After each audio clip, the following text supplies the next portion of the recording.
Dan saya aku yakin Prabowo tidak mau kemudian menjadi orang yang seperti kambing congek gitu ya, yang kemudian menurut aja pada apa yang diinginkan oleh Jokowi. Sampai detik ini memang Prabowo selalu mengatakan dia tunduk kepada presiden karena dia memang masih posisinya sebagai Menteri Pertahanan.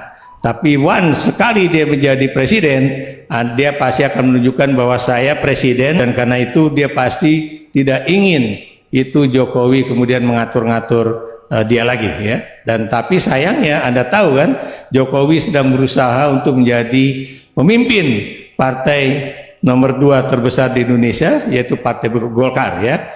Kalau nanti misalnya Golkar ternyata memberi kesempatan kepada Jokowi untuk menjadi ketua umum, itulah yang tadi saya katakan perang Baratayuda itu akan benar-benar terjadi. Tadi Bung F katakan bahwa pemilu ini memang pemilu terburuk dalam sejarah Republik Indonesia, pemilu terkasar, pemilu paling busuk kalau menurut Romo Manis ya, pemilu apa lagi ya? Paling brengsek lah ya.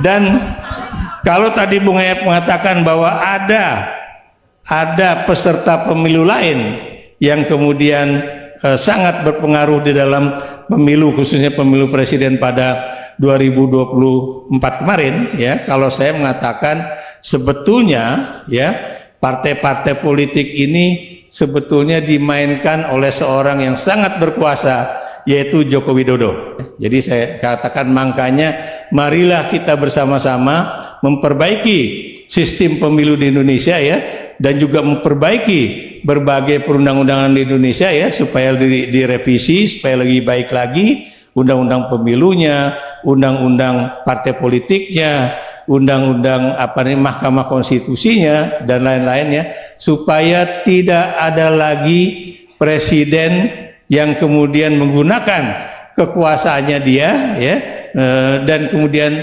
menggunakan pengaruh dia ya, untuk kemudian menjadikan anak, istri atau keluarganya maju menjadi calon presiden atau wakil presiden dan menggunakan kekuasaan dan juga jaringan yang dimiliki. Walaupun untuk meraih hal itu kayaknya kecil sekali ya.